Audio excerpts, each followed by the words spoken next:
But I do think one thing that really irks me on the left, and I don't really have a lot of faith in the right, so you tend to criticize the people that you line up more, that you care more about, and that would be the Democrats for me.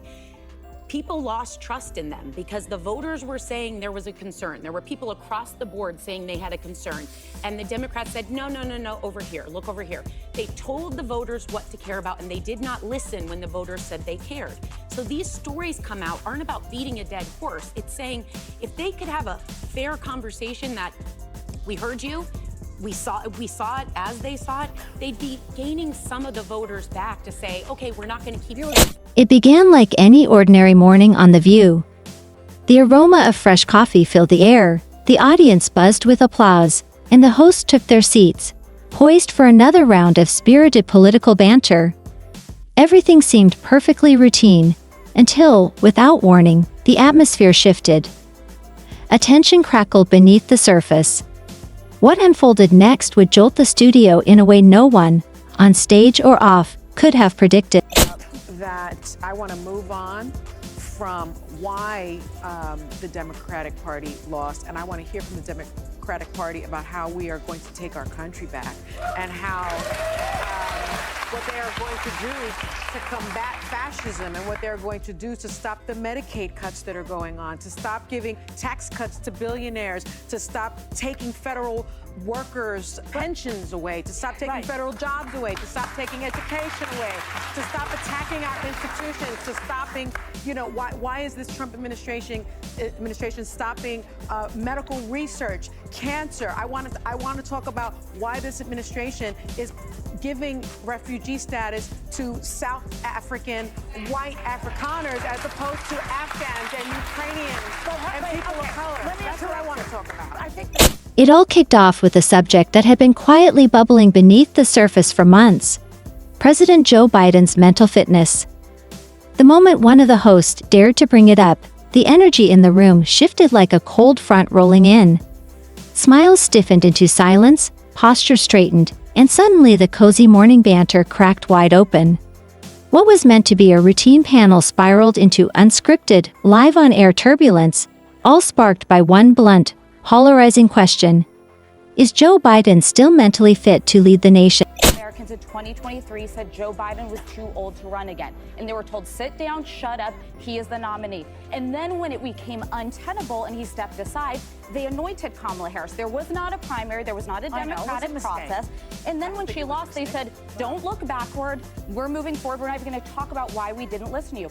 We had Joe Biden here last week. It was an honor to have him. I think he is a good man. I do not think he could have been president for 4 more years. The hardest job on the planet. Can this guy be president? He was elected. I didn't vote for it. Real quick, he also, President Biden took responsibility at this table, which is something that I'm frustrated with the Democrats. He said, he did take this falls on me. And I said that was the clearest answer of what people... So what is really happening behind the velvet curtain of the Democratic Party? The gloves came off, accusations hurled, voices raised, and that long-ignored elephant in the room. It was front and center, impossible to sidestep. The atmosphere was electric with confrontation and revelation.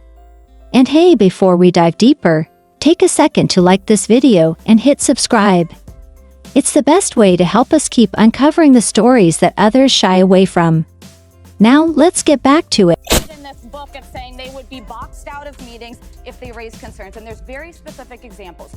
George Clooney goes on the record to Jake Tapper and says he moved mountains. He flew in from Italy to do this record fundraiser for Joe Biden. Joe Biden didn't recognize George Clooney. One of the most recognizable, men on the planet. And now that's not a presidential duty. It's not the job. You don't have to recognize George Clooney. But does that give you confidence that in the middle of the night, if China's about to attack us, there's a breakout in Iran, that he is the sharpest person to be able to handle that? Which administration texted plans to their brother? But it's just like Joe Biden. No, but do we just keep lowering the bar because Trump is bad? Nothing else is bad because Trump is bad? But that can also be true. Yeah, but the ship has sailed.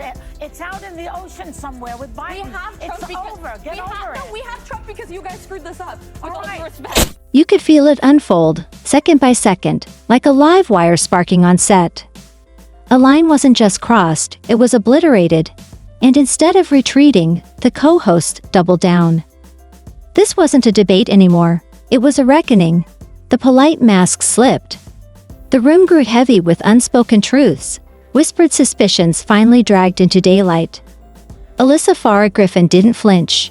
With a piercing stare and unwavering tone, she called it out. What so many Americans have been murmuring behind closed doors.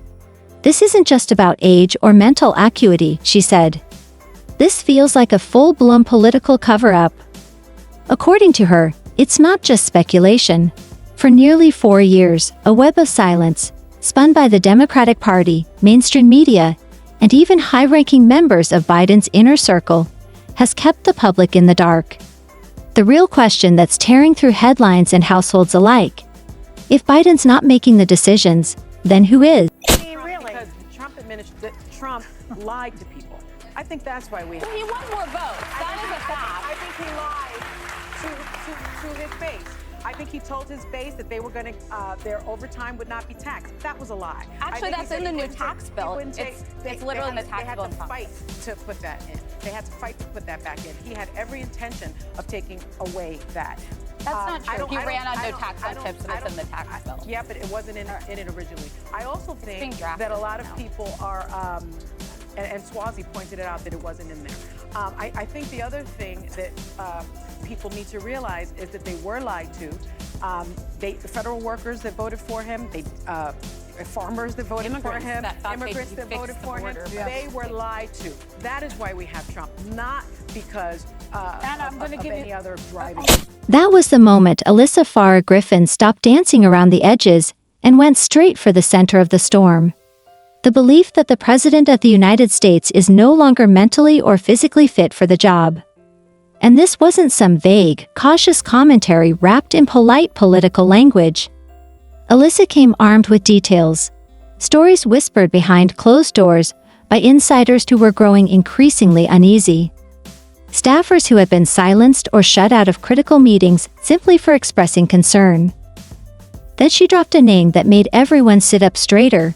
George Clooney. Yes, that George Clooney, the megastar who reportedly flew in from Italy for a high-profile Biden fundraiser. And yet, according to sources, President Biden didn't even recognize him. Now sure, knowing a celebrity isn't a requirement for the Oval Office. But pause for a moment. If a carefully planned, intimate fundraising event, designed for photo ops and friendly chatter, leads to that kind of confusion, how do we expect the same mind to respond under real pressure? Imagine a midnight briefing on a terrorist threat. A phone call about a nuclear provocation. This wasn't about a slip of memory. Alyssa called it what it felt like. Terrifying. A deeply unsettling reality where the most powerful person on Earth may not be fully present in the job. And what made it even more chilling? But the conversation didn't end there. It took a darker, more enraging turn. Alyssa wasn't just concerned about Biden's condition. She was furious about what followed. When Biden's decline could no longer be hidden, instead of allowing a transparent, competitive Democratic primary, the party simply anointed Kamala Harris. No real vote, no debate, no opportunity for the public to weigh in. And when her numbers dipped, the strategy became disturbingly clear. Erase the past and push forward like none of it ever happened. Alyssa and Sarah Haynes didn't mince words. They called it what millions of Americans felt it was, an insult. Because the public had been raising red flags for years. Not in whispers, but in polls, in headlines, in late-night conversations at kitchen tables across the country. And what did the American people get in return for their concern? Silence. Dismissal. A condescending chorus of sit down and be quiet. Every time voters raised red flags, they were met with shrugs, spin, or outright gaslighting. So when President Biden finally appeared on The View and uttered the words, "This falls on me," Alyssa Farah Griffin didn't flinch. But she didn't let it slide either. Yes, accountability matters. But one carefully crafted sentence doesn't erase 4 years of denial. One fleeting moment of honesty doesn't undo the months of being told, over and over, that everything was under control. that the public's concerns were exaggerated, even delusional.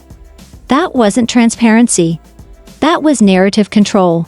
And for many Americans, it didn't feel like leadership, it felt like manipulation.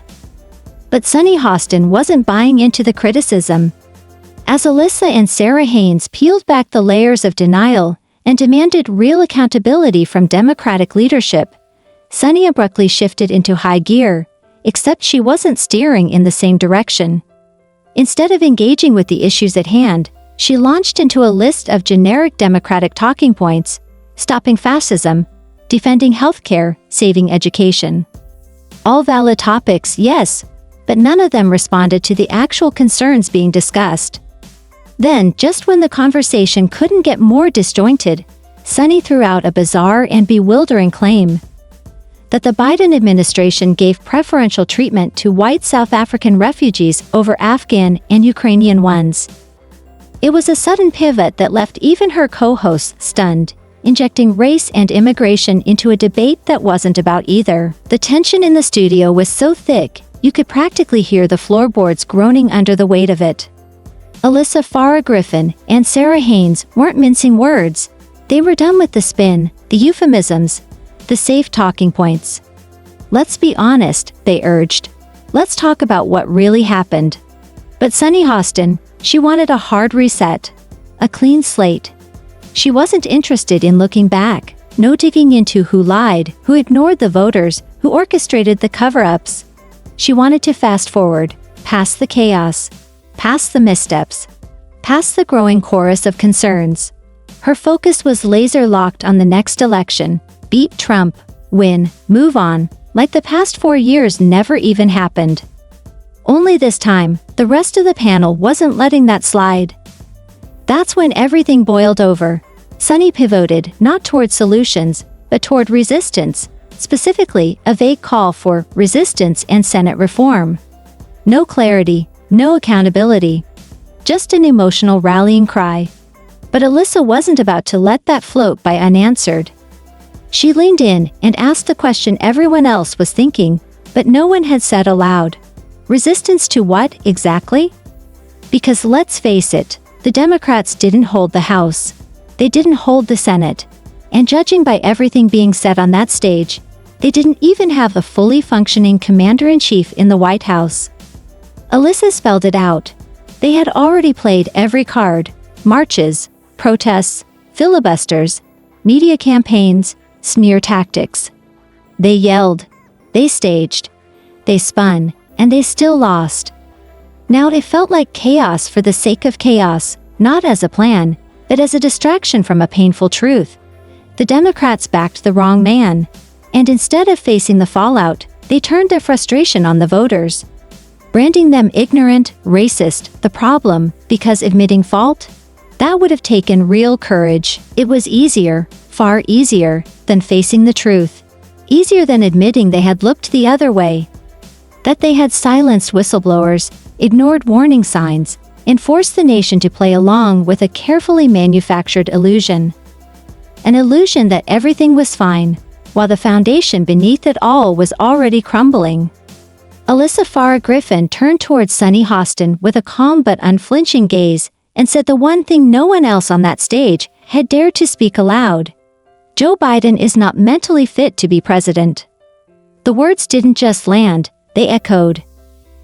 The studio fell into an eerie hush, the kind that usually only follows a tragedy or a confession.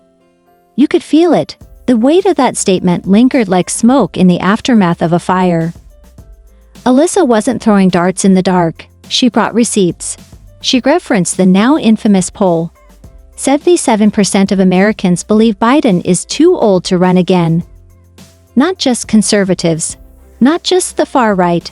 Americans, across party lines, across ideologies. And how did the Democratic Party respond to that overwhelming signal from the people? By pretending it didn't exist. No debates. No primary challengers. No opportunity for choice. Just a quiet backroom decision to hand him the nomination again. When the public grew too loud to ignore, they pivoted to Kamala Harris without so much as a voter's input. In the middle of it all, Sunny casually shrugged, brushing it off like it was a scheduling hiccup. She said she didn't see anything wrong with it, as if bypassing the entire democratic process was no big deal. She reminded the panel and the audience that President Biden had just been on The View the week before.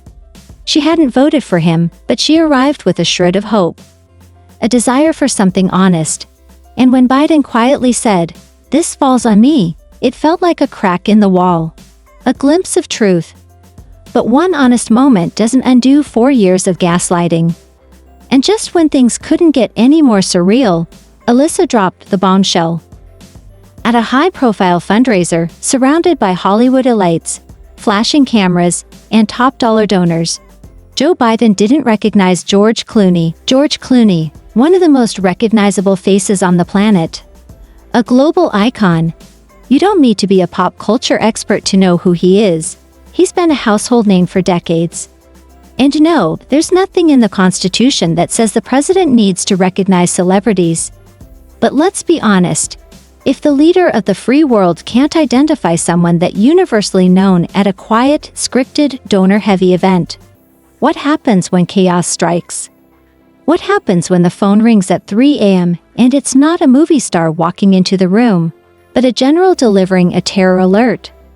What happens when the decision on the table isn't about smiling for a photo, but responding to a nuclear threat? This moment wasn't about Hollywood. If President Biden can blank on Clooney, what, or who, might he miss when the stakes are real and the clock is ticking? That's when Joy Behar leaped in, clearly rattled, desperate to steer the conversation back to safer waters. She reached for her favorite lifeline, but Trump is worse. A phrase she's deployed dozens of times, like political bubble wrap meant to soften every blow. But this time, it didn't land. Not with the gravity of what had just been laid bare. Because this wasn't about comparisons anymore. It wasn't about who shouted the loudest or tweeted the meanest. It was about the man currently holding the nuclear codes, and whether he's capable of making a life or death decision. Alyssa Farah Griffin cut through the static like a blade. This wasn't political theater. This was a national security risk.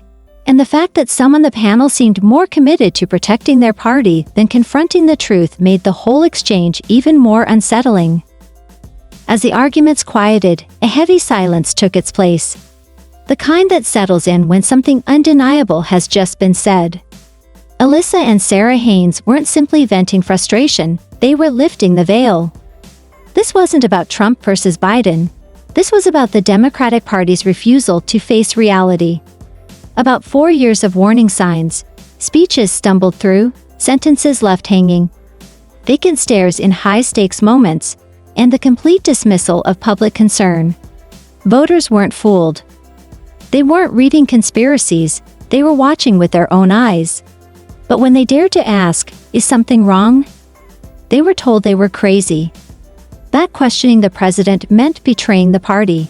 It wasn't just tone-deaf, and that, according to Alyssa Farah Griffin and Sarah Haynes, is exactly how Donald Trump won, not by fooling the public, not by manipulating the angry or the ignorant, but because the Democratic Party alienated its own voters.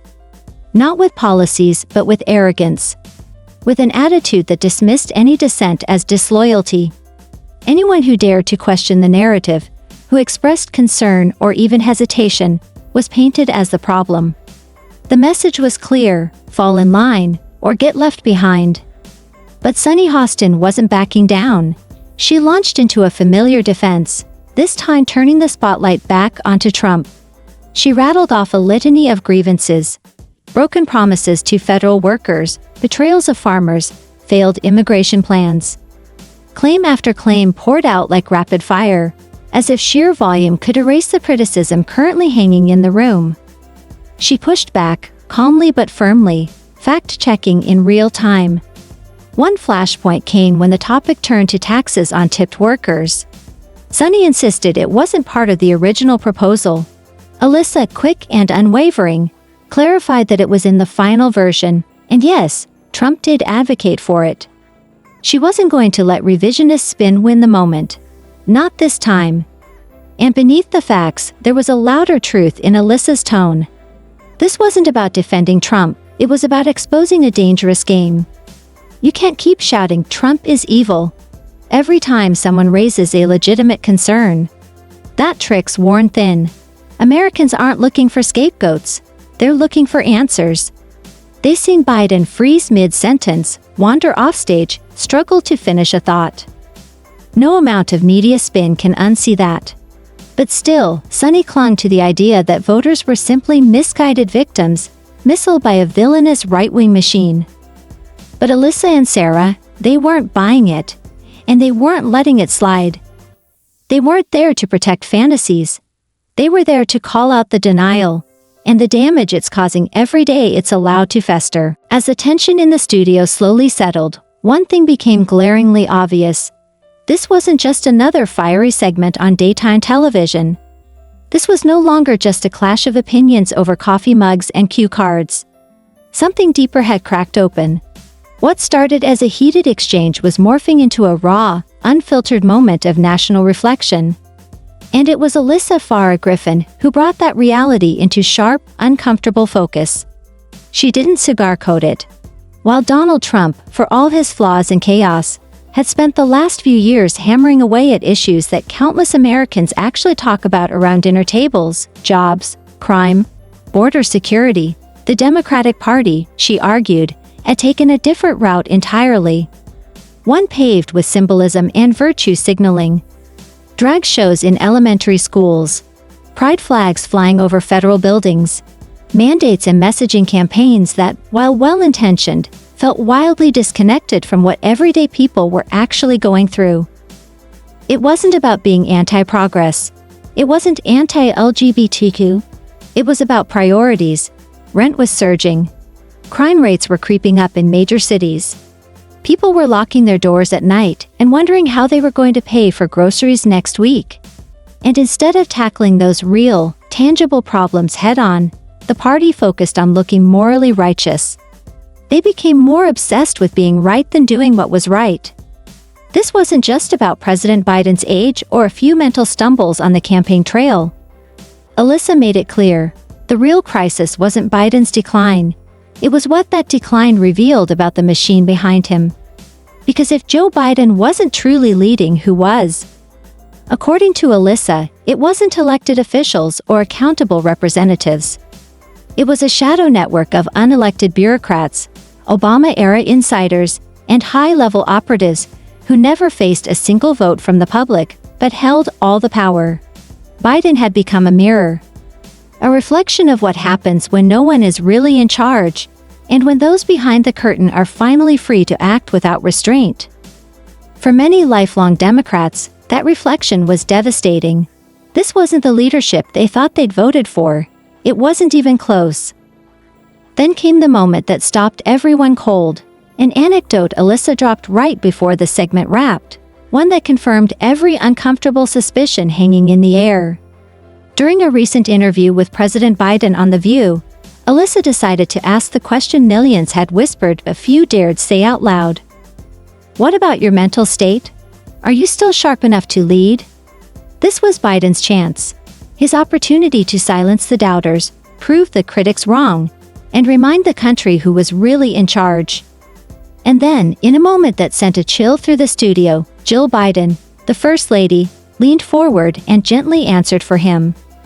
The President of the United States couldn't finish a sentence on national television, and his wife, unprompted, stepped in to shield him.